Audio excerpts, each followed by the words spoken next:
Je, umewahi kujiuliza kama labda ulifanya makosa na kuharibu mpango wa Mungu kwa maisha yako?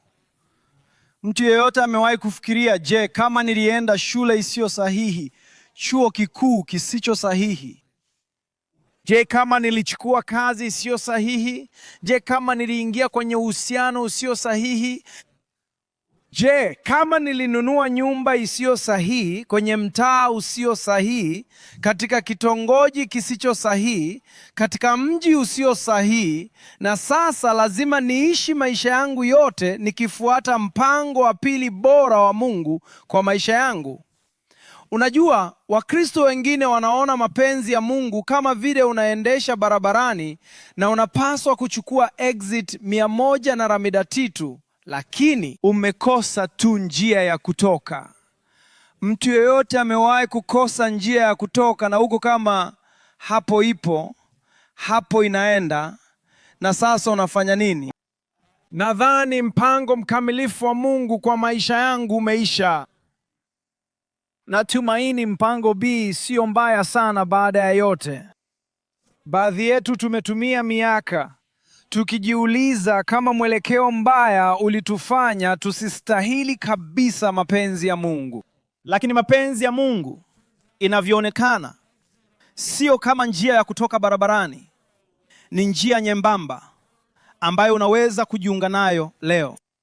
Mwinjilisti na mwandishi Elizabeth Elliot alisema, mapenzi ya Mungu sio kitu unachoongeza kwenye maisha yako. Ni mwelekeo unaochagua. Unajiweka sawa na mwana wa Mungu au unakubali kanuni inayotawala ulimwengu wote. Kwa hivyo kama umewahi kujiuliza, je, kama nilikosa mapenzi ya Mungu? Nadhani inatusaidia kuelewa ni nini mapenzi ya Mungu na ni vipengele gani vya mapenzi ya Mungu.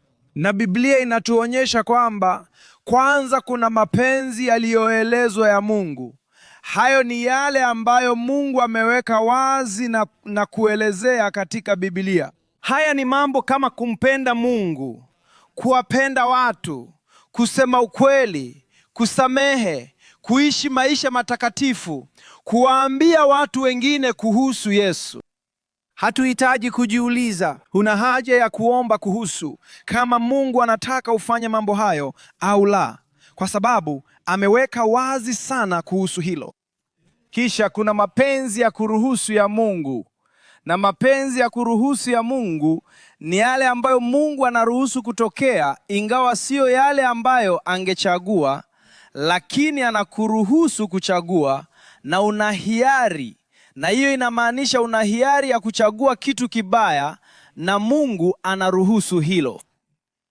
Mungu haidhinishi uovu, lakini wakati mwingine anaruhusu, na bado anaweza kutimiza kusudi lake licha ya hilo. Na mwishowe kuna mapenzi makamilifu ya Mungu, na hii ni picha kubwa ya mpango na kusudi kuu la Mungu ambalo hakuna mtu na hakuna kitu kinachoweza kuzuia, na historia yote inaelekea kwenye hatua maalum ambayo Mungu amepanga na hakuna kitu kinachoweza kuizuia. Haijalishi watu wanachagua nini, haijalishi makosa tunayofanya, haijalishi hali tunazokabiliana nazo, kusudi kuu la Mungu bado linasimama bila kubadilika. Mungu hajawahi kushangazwa, hajawahi kukamatwa bila tahadhari, na hajawahi kulazimishwa kuingia kwenye mpango B. Na ndio maana napata faraja kubwa katika ukweli huu, kwamba naweza kushindwa kufuata maagizo ya Mungu na naweza kupata matokeo muhimu ya chaguo zangu, lakini siwezi kamwe kwa bahati mbaya kuharibu mpango mkuu wa Mungu. Jukumu langu ni kutii tu kile ambacho Mungu ameweka wazi katika maisha yangu leo, na kumtumaini Mungu kwa kile ambacho siwezi kuona kwa kesho. Na habari njema ni kwamba mapenzi ya Mungu ni imara, sio dhaifu. Je, umewahi kushiriki labda mtu alifariki katika familia yako na ulilazimika kushughulikia wosia wa mwisho na ushuhuda? Wosia ni nini? ni rekodi ya matakwa ya mtu huyu na inaelezea wanachotaka kitokee baada ya wao kuondoka. Na wakati mwingine familia inasoma wosia na kila kitu kinaenda vizuri. Nilipitia hili mwaka wa 2013 wakati baba yangu alipofariki, na hakukuwa na mengi ya kugawa na haikuwa ngumu sana. Lakini nimesikia hadithi za familia zinazopigana juu ya wosia. Mtu mmoja anafikiri anastahili zaidi, mtu mwingine anafikiri hii sio haki. Wanahusisha mawakili na wanafamilia wanaacha kuzungumza na kila mmoja. Lakini haijalishi familia inapigana kiasi gani, wosia bado unasimama bila kubadilika. Maoni yao hayaandiki upya. Migogoro yao haifuti nia za yule aliyeiandika. Wosia wao bado unasimama. Sasa mfano huo, picha hiyo hatimaye inakosa kwa sababu Mungu hajafa. Mungu yuko hai sana.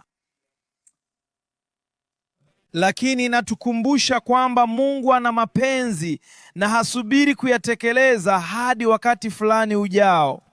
Mungu kwa kweli anatekeleza mapenzi yake sasa hivi hata tunapozungumza. Na tofauti ni kwamba mapenzi ya Mungu hayategemei watoto wake kujaribu kuyagundua. Mungu anasimamia kila undani wa mchakato. Hakae mbinguni akitumaini hatutaharibu. Hafungi mikono yake akijiuliza kama mtu ataharibu mpango wake. Yeye ndiye mwandishi wa historia na pia ndiye mbunifu na anayeongoza yote. Mungu hasemi, siwezi kuamini uliochagua chuo hicho. Siwezi kuamini uliingia kwenye uhusiano huo.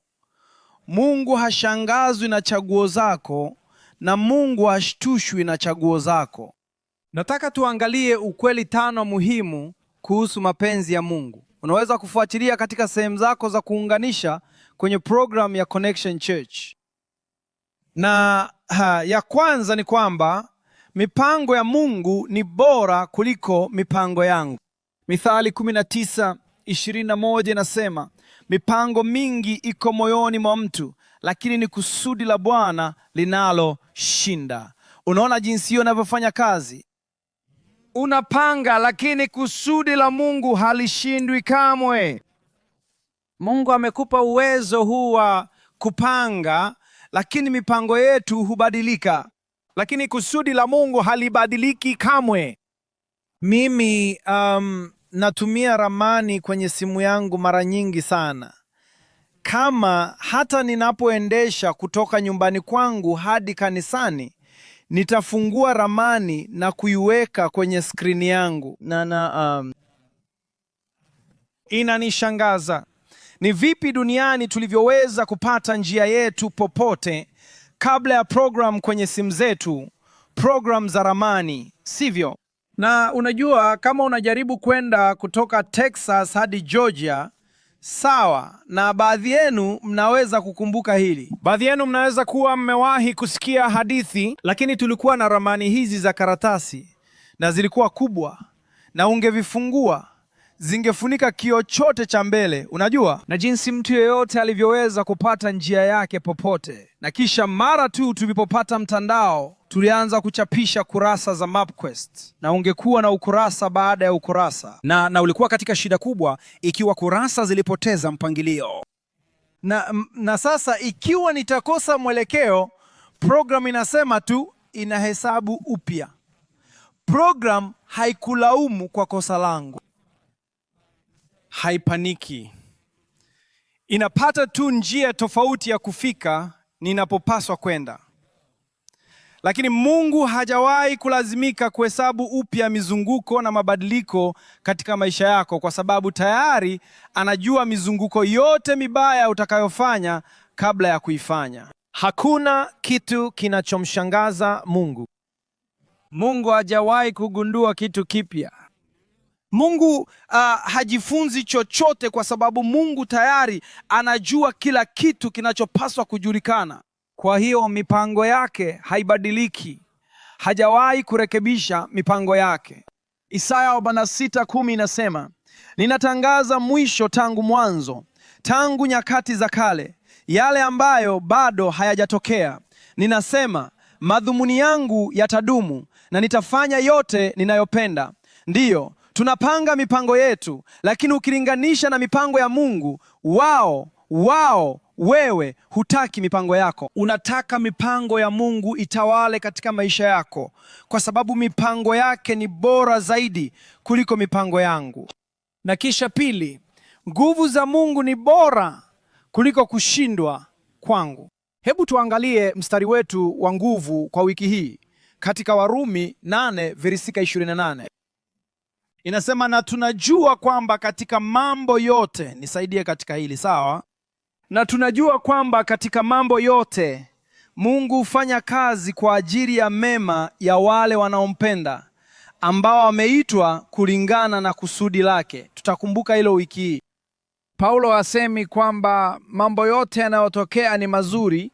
Tunajua vizuri zaidi kuliko hivyo. Kuna mambo mengi yanayotokea maishani ambayo si mazuri sana. Na Paulo pia hasemi kwamba Mungu anafanya kazi nzuri kutoka kwa baadhi ya mambo yanayotokea katika maisha yako.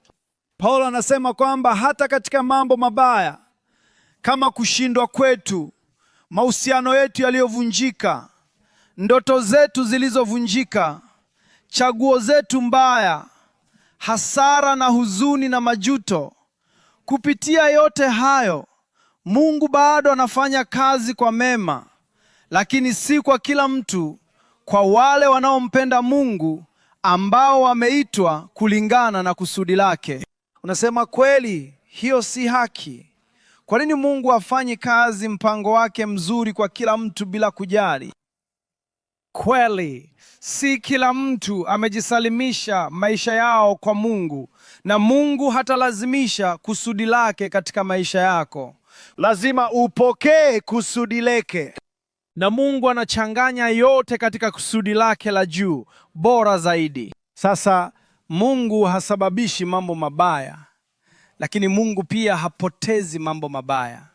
Anayafanya kwa mema yako na kwa utukufu wake. Na nataka uone kitu kingine kuhusu hili, jinsi mstari huu umeandikwa, ambao nadhani ni muhimu sana. Kusudi ni la nani? Kusudi la nani? Si kusudi lako, ni kusudi lake. Mara nyingi tunapofikiria kuhusu kusudi, tunataka kujua ni nini kusudi langu kwa maisha yangu. Lakini Mungu anataka kutekeleza kusudi lake kupitia maisha yako, na kusudi lake ni bora kuliko kusudi lako, na ni bora kuliko kusudi langu kwa maisha yangu. Sitaki kusudi langu, nataka kusudi la Mungu. Je, kuna mtu yeyote amewahi kufanya moja ya hizi urembo wa kushona? Sawa, mimi sijawahi, kwa sababu mimi ni mwanaume,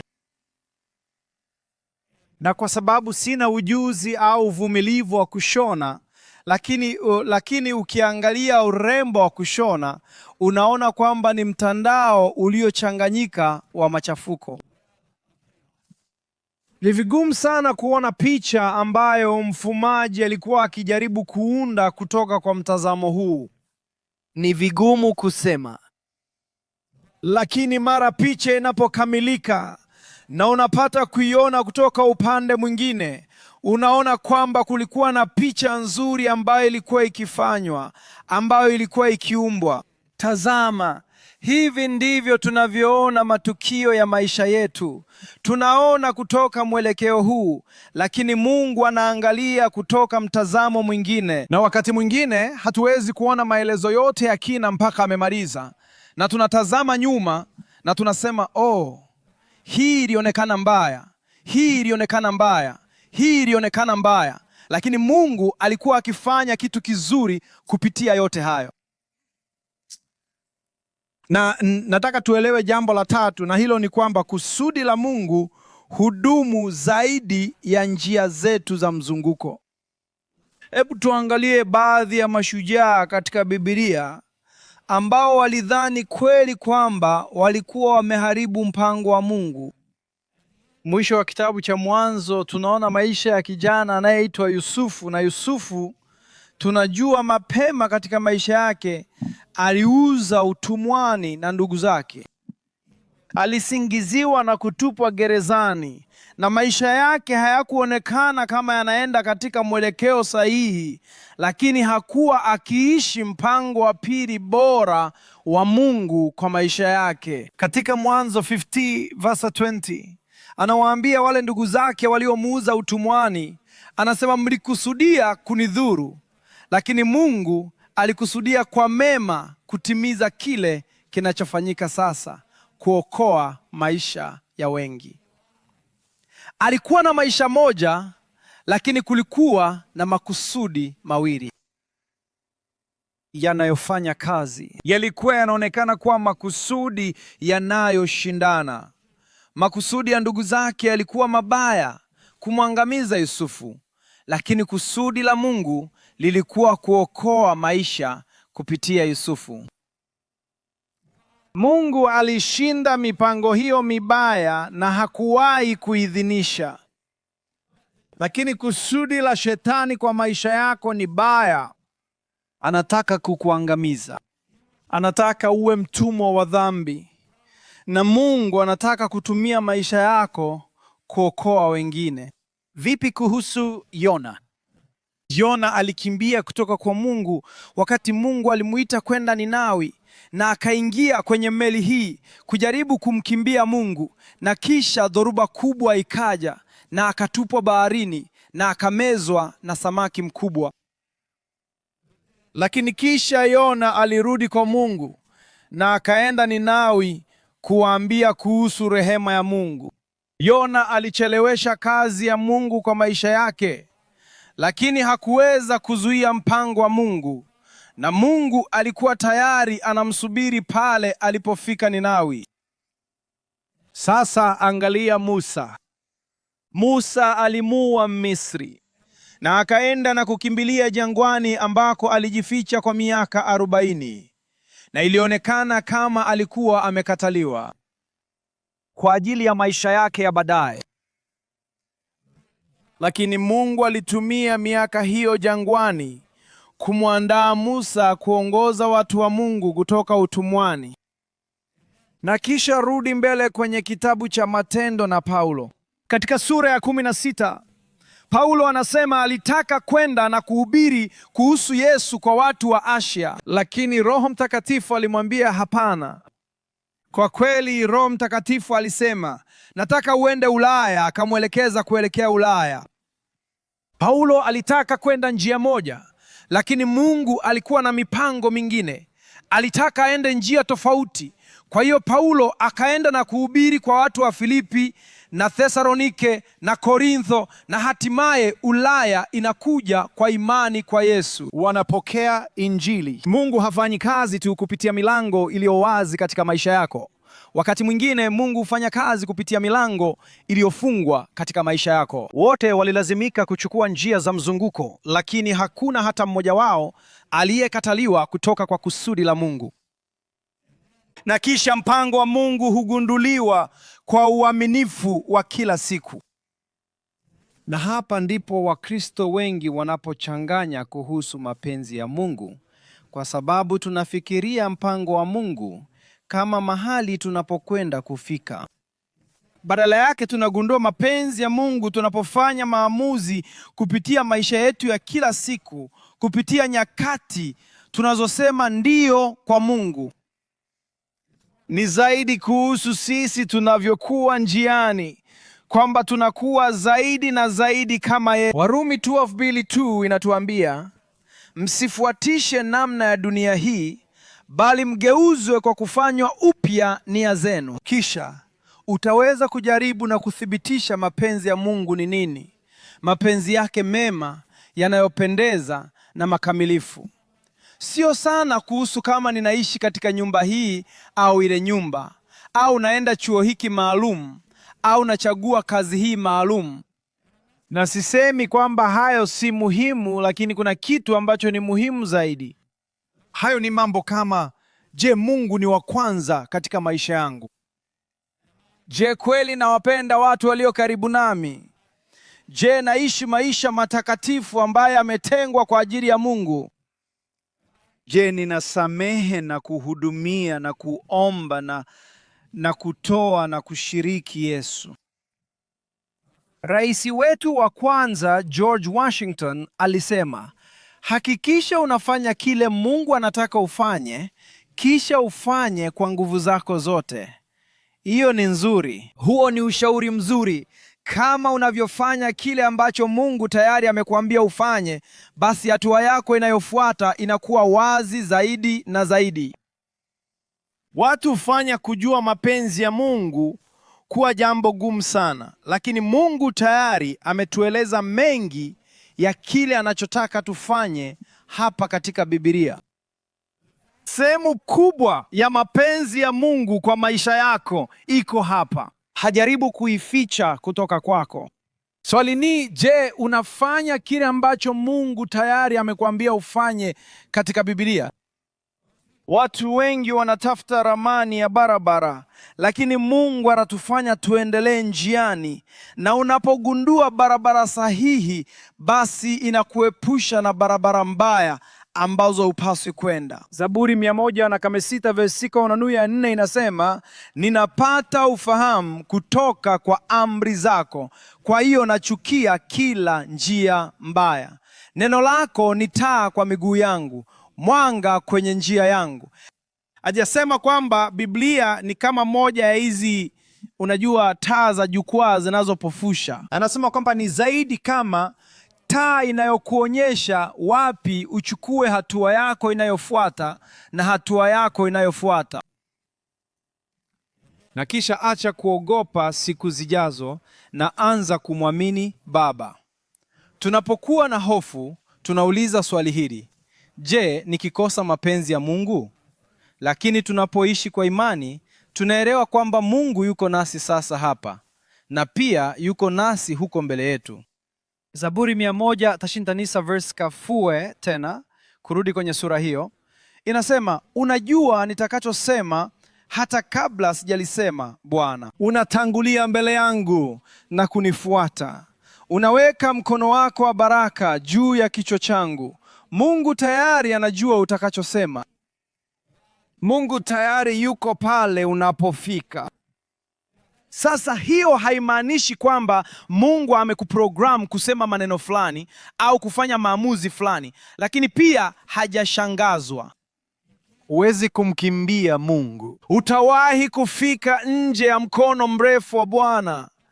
Unaweza kukimbia, lakini huwezi kujificha.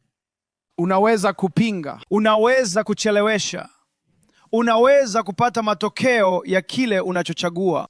Lakini unapomilikiwa na Yesu, kusudi lake litashinda katika maisha yako. Na tena sisemi kwamba haijalishi unachochagua.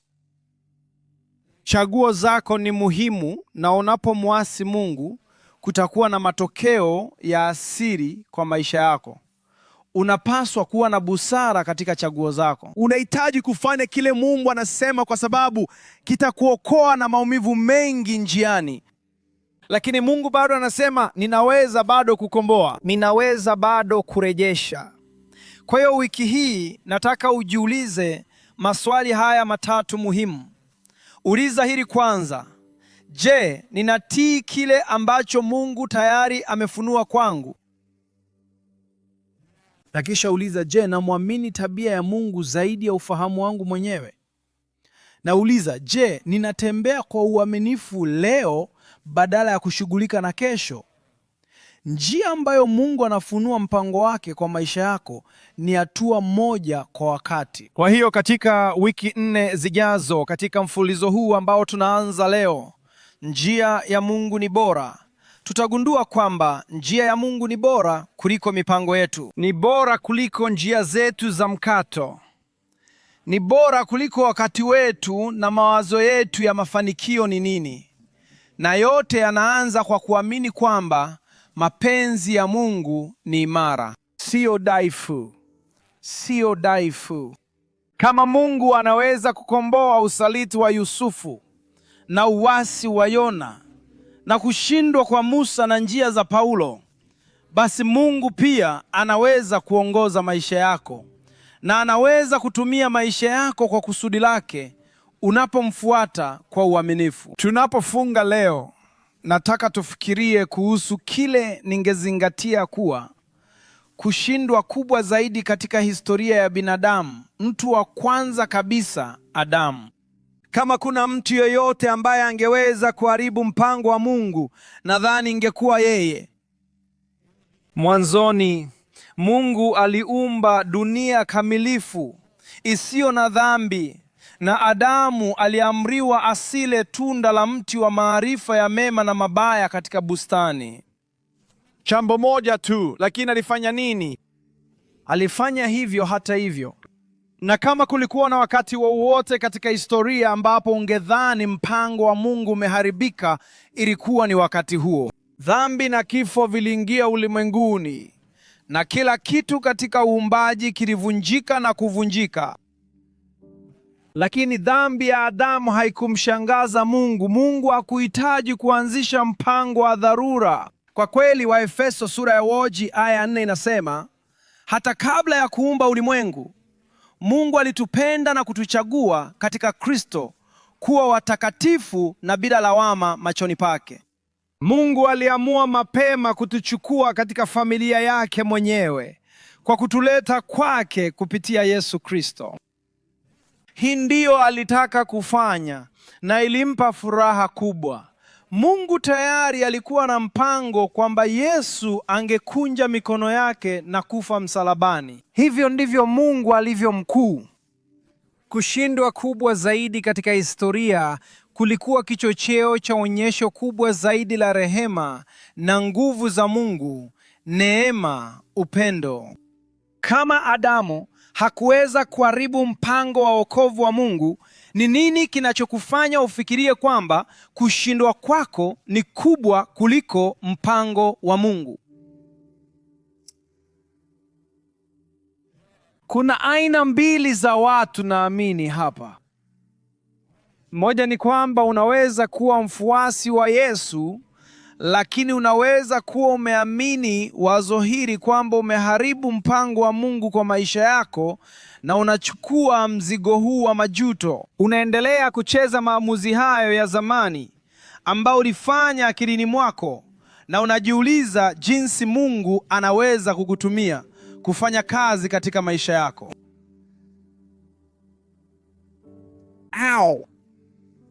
Labda hujawahi kujisalimisha kwa Yesu, na bado unajaribu kupanga mipango yako mwenyewe na kuelekeza hatua zako mwenyewe. Uamuzi mkubwa zaidi ambao utawahi kufanya katika maisha yako sio wapi utaishi au hata nani utaoa.